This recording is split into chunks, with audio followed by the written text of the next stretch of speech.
Alright, just before I start the episode off, I'm just going to quickly show you how to get the broken harmonica. Head to the right when you're on the, finish the maze room. You'll get there eventually. That is all. Okay, libraries. Since when do we ever use these? Hey guys, what's up? My name's EarthBound12 and welcome back to part 39 of Let's Play EarthBound.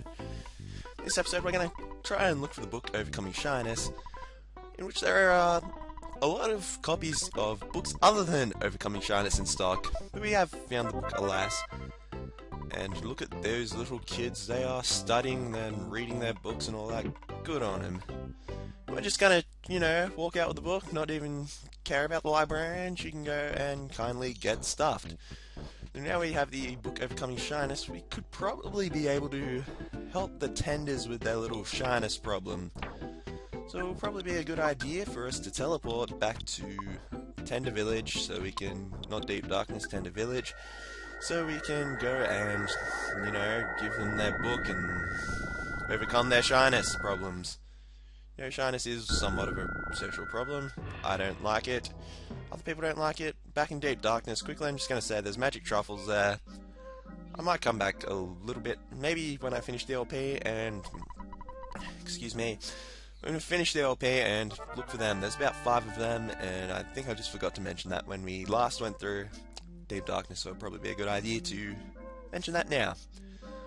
Also, I'd like to know where we were sleeping. We were just sleeping on like a little dirt floor, and that wouldn't be very pleasant at all. So anyway, we give the book to the one with the horns, because the one with the horns is always the leader of the tribe. Or it's always the one that looks weird. And they're going to take their time and read it to everyone. If only book reading was that simple as that dialogue text. Anyway, in return we'll get some tender kraut. That will be nice for us, and they take the book Overcoming Shyness, never to be returned to the O-Net library because it is now property of Blockbuster Entertainment, Tender Village. And, oh my god, what the hell are you doing here? Thought I told you I don't like you. And I didn't even move or anything, you just came. Oh yeah, I'm just gonna take some happy snaps of your nest. Okay, sorry about that, little delay in transmissions. Just little spoilerific nonsense that involves us. But now here, this guy can say he'll give us the Horn of Life and we'll get items in return. We don't actually have a Horn of Life on us, so we won't bother about that. I just want to quickly give some items off to respective members that need it. Like the broken harmonica, giving that to Jeff, because that will be turning into one of Jeff's more powerful weapons in the game at 55 IQ, so that will be a nice little thing. And I want to give that satin ribbon to Paula, but I have no inventory space, so Pooh, take a brain food lunch, my friend, while we give the satin ribbon to Paula, because she likes to eat dolphin, or whatever the hell constitutes a brain food lunch these days. They still have dolphins in their tuna cans, I don't know. So, what else do we need to do? We need to give more brain food lunches to Pooh, so we can get more items on Paula. I wanted to give the Franklin badge to Paula, so... Because there are some enemies that like to use very powerful PSI lightning attacks down in where we're going today. And this tender is just using the powers of telepathy to just... No, not telepathy. Telekinesis to go and lift that rock and throw it right into the air. Wouldn't want to be around when it comes down anyway. This is a talking rock, and he was going to talk about the Lost Underworld, which is an important thing, and don't forget to talk to the rock. And, oh god, foppies. They scare me. Oh no, they're just foppies. That's alright then. Anyway, these guys work the same as their foppy counterparts. Just use PSI Fire to just take them down and just go nuts on them. They do like to be a little bit annoying with their attacks. They do use HP suckers. They're like vampiric leeches. Vampiric leeches, what am I on about? They're like little leeches who like to leech your health off you and make your life miserable with their existence. But anyway, you just keep taking them out, just swat them away, they'll go away. Simple as that. They also give a lot of experience. It's always fun to hit on, well, put whale on fobbies. And some nice little level gains there. So anyway, we're in Lumine Hole. And this is the 7th Year Sanctuary location. It's a bit of a mazy sort of thing. It's not too difficult to traverse when you know what you're doing. But once you know your way around this place, it's not a very difficult place to get your way around here, but there is some pain in the arse thing and red swirly thing, which is unpleasant because I do not like this enemy one bit.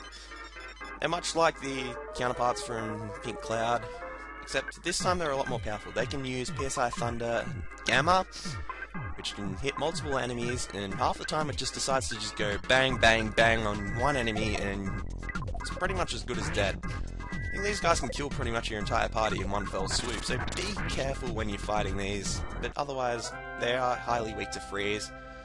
Sort of glass cannon-y in the sense of their fighting abilities and PSI Thunder being very powerful. They can also use PSI Flash, as you just saw there, which can, well, make you not stop crying and just miss everything, and they'll just go to town with you with their PSI Thundery things. But if you take them on one at a time, as opposed to, say, taking on like two at a time, if you take on two at a time, you're going to have a rough time with these things. If you just take them on like one at a time, they will go down quite easily anyway before you even manage to get a hit on them. So the strategy is just to kill them before they kill you. Anyway, we're going down this way just because I want to quickly get an item. Well, we're going down this way because there is a very valuable item, a very rare item, which I don't think we can come back and get. Well, we can kind of come back and get it. It's just a waste of time to go ahead and do that, so it'll be easier to do this now. So we're going a little bit out of our way to get this item. It is very valuable. Ooh, how many times have I said that in the last 10 seconds? Anyway, it's a good item nonetheless. It's one of Pooh's 4 pieces of armor. It's the Diadem of Kings, or however you pronounce that. So that is the second of Pooh's, or the third if you managed to get the Sword of Kings. I just didn't bother with that at all, because most of the time I use PSI attacks with Pooh anyway, so it didn't really matter. I don't really use Pooh's melee attack at all, really, that much when I play EarthBound. Anyway, the Diadem of Kings gave Pooh a nice little defensive bonus, so that's 2 of the 3. Just 1 more left to go, and I didn't really want to fight those 2 conducting people things. They are pretty difficult to fight. But yes, now we can head up through here and go back to our normal transmissions with heading across to the normal area. Yeah, so like I was saying just before we got rudely interrupted there, we can now go the normal way, in which you want to go up and around through these fobbies. Nestlet, PSI Flash Gamma and that little level up there. Anyway, as we head up through here, this is the main way you're going to want to go through this dungeon. There's a lot of ladders leading to dead ends and nothingness, so you just might want to just keep that in mind. Just if you remember actually the way you come through, you can get through this place pretty quickly. Otherwise, you might take a bit of time, and there's quite a few enemies here, and you're going to find the bottom floor of this dungeon, which is sort of the second part of this area. This is where the more powerful enemies, such as that little smiling sphere thing, comes into play, where they are real pains in the ass, but we will get to them. We just want to take out that conducting spirit first. Anyway, that sphere has a PSI shield up, so if you want to use PSI attacks, use the freaking neutralizer so it won't absorb things. I think they're the ones that absorb stuff. Also, there are a chance of getting a 128 drop of the broken version of Jeff's most powerful weapon, the Gaia Beam. However, don't get too excited over it, because chances are you won't be able to get it, because it is just a real pain in the ass to get because of the 128 things. And they do like to explode. They do use they have used PSI fire on me before, which they can be a little bit annoying. You'd always try to keep your health up when you kill them, and always kill them last if you see them in a cycle. If you run into 2, I don't know what to say to you, 2 or more. You're kinda fucked, I'm sorry. Nothing really there. And Shield Omega, that is pretty good. And considering that Jeff's health is quite down, we might as well go ahead and heal him up a little bit. There's more talking rocks, but I don't think they'll talk too much. Like I said, it was the Lost Underworld rock we need to talk to, as that rock talk told us when we were going down into Lumine Hole in the first place. But yeah, Lumine Hole, this is sort of a little thing. You go up and down, just trying to find your way to the boss eventually. The top level is pretty easy, and you usually won't really run into much else than fobbies. But down here is where the more dangerous enemies, such as the hyperspinning robo and the conducting spirit. Yes, the hyper spinning robo, which we haven't actually run into yet, but I'm pretty sure we'll run into a little bit down the line. So yeah, just try to keep your health up when you're fighting these people. You quite like those backgrounds from those enemy things. You go up that path, it will take a little bit longer to get to where you need to get to, and you might get a couple of nice items. I think you get a couple of life noodles if you go that way, or maybe an IQ capsule, I can't remember, or could be a PSI caramel. Didn't get a lot of PP there, but the bottle of deluxe water was pretty well used on. Okay, just wait a second there. I only saw that sphere thing there. Why was there a conducting spirit there? You guys won't say it, but there was only one sprite on the overworld screen there, and why is that butterfly up there? I would have liked to have gotten that bit. Oh well. Things like cockroaches. You kill 1, 2 come back. You kill 2, 4 come back. But anyway, there's a rabbit's foot that will increase your speed, but it will be at a cost at this stage of the game to your defensive status. It might be alright to put on Ness, because Ness can take hits like a champ anyway. Anyway, gonna quickly want to revitalize some of your HP, because as you could see here, this is the 7th Your Sanctuary location. He is kind of difficult. I don't know really. I never really had very much difficult to deal with him. So Electro Spectre, what you're going to want to do is try to defend a bit and use the neutralizer, because he will have a PSI shield and that will make your life a little bit easier. Even though he used the bloody neutralizer himself, even though that was, you know, he's just allowing me to use my strategy. Anyway, he only really uses that if you use a PSI shield yourself.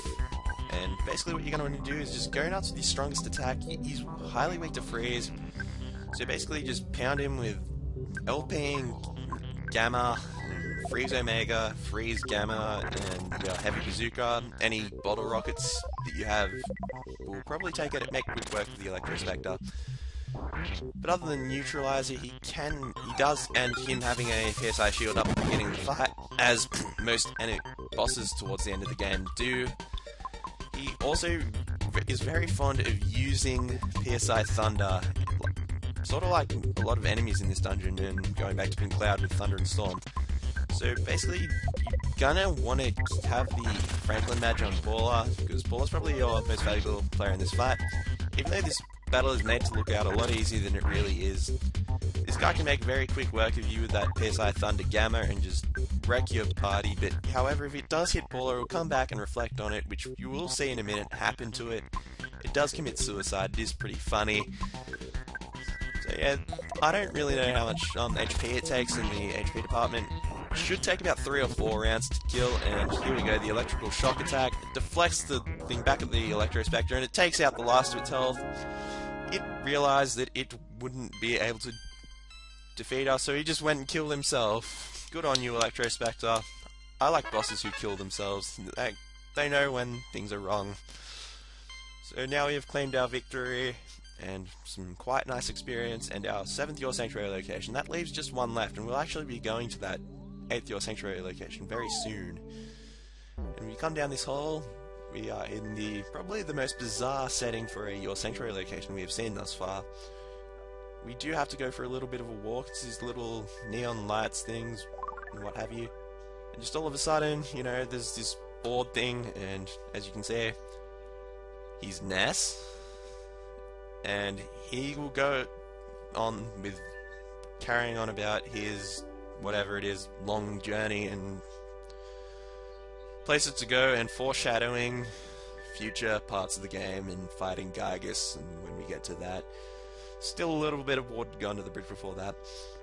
Anyway, his thoughts are being projected up onto the board, and he's just sort of like, oh my god, is this really happening? You know, it's just weird. Yeah, the board can sort of see here, but I don't really get how these magically can put thoughts up on a little scrolling board thing. I thought they just there to tell you how much friggin' fried chicken costs this week. It's like fried chicken $5.99. But no, you can apparently use those things to project your thoughts. So when you see one of those things, you know, don't think about females you like or are sexually attracted to, or people you hate for that matter. It won't end very well for you. But apparently seeing your thoughts up on a scrolling board thing will heal us. And Ness will have a little epiphany of hallucination about his father holding him when he was a baby. And next episode, we're going to be finding down what's on the other side of that hole. Probably the Lost Underworld. Good night, everybody.